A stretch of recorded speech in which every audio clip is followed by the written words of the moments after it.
حج کے بغیر حج کا فریضہ ادا کیا، موسم کی کوئی فکر نہ خوف قضا کیا، چھالوں سے اپنے مرغم زخم انا کیا، تو نے پیادہ پا سفر کربلا کیا، قطرے تیرے پسینے کے کیا کام آئے ہیں، اللہ نے انہی سے فرشتے بنائے ہیں۔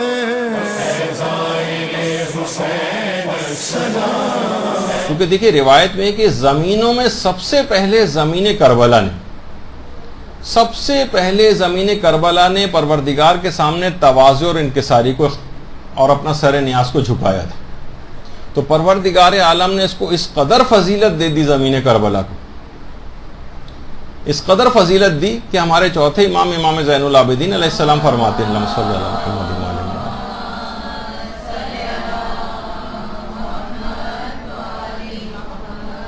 کہ ایک دفعہ زمین مکہ نے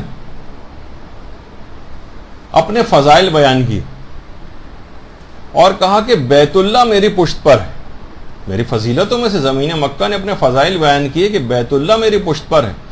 ہر سال کرۂ ارض سے بے شمار لوگ کھنچ کر بیت اللہ کی زیارت کو یعنی میری سرزمین کے اوپر آتے ہر سال، تو پروردگار عالم نے زمین کعبہ کے اوپر وحی کی تو کہ تم اپنے فضائل ضرور بیان کرو، لیکن تمہارے فضائل کو زمین کربلا کے فضائل سے وہی نسبت ہے جو ایک قطرے کو سمندر سے ہوتی۔ اللہم صلی علی محمد۔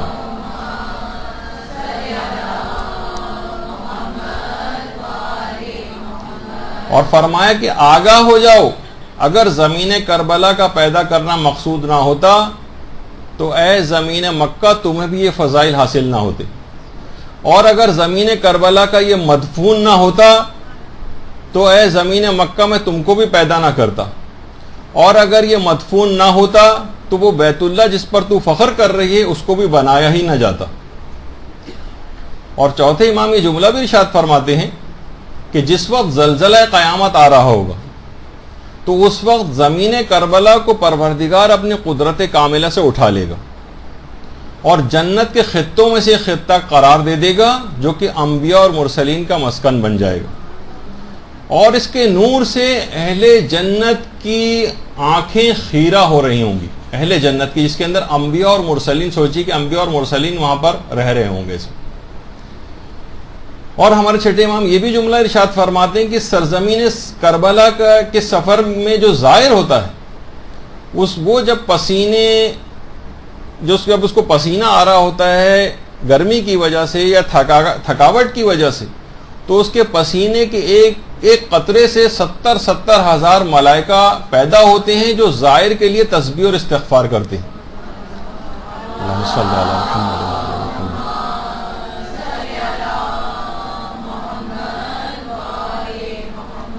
اور اس شخص کے لیے پیغمبر اکرم فرماتے ہیں کہ اے میرے مظلوم فرزند کی زیارت کرنے والے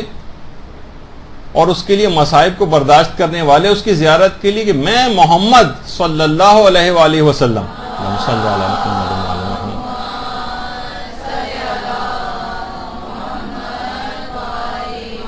میں تمہیں اپنے جنت میں اپنے پڑوس کی ضمانت دیتا ہوں۔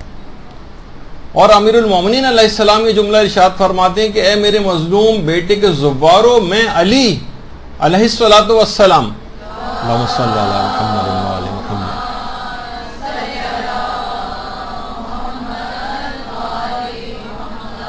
تمہاری تمام حاجات کو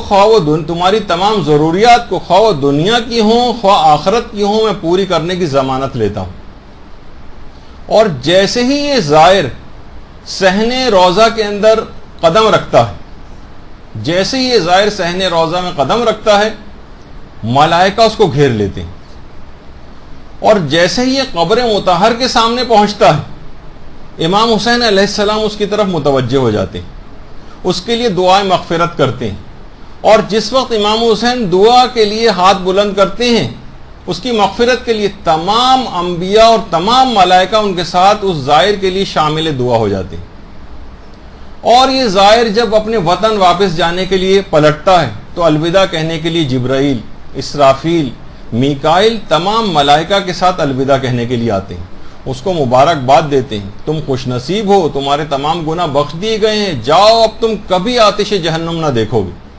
ہاتف غیبی کی باقاعدہ اس موقع پر ایک آواز آ رہی ہوتی ہے، خوش نصیب تم کو جنت مبارک ہو، جب تم دنیا سے رخصت ہوں گے تو سب سے پہلے مظلوم کربلا تمہاری زیارت کے لیے پہنچیں گے۔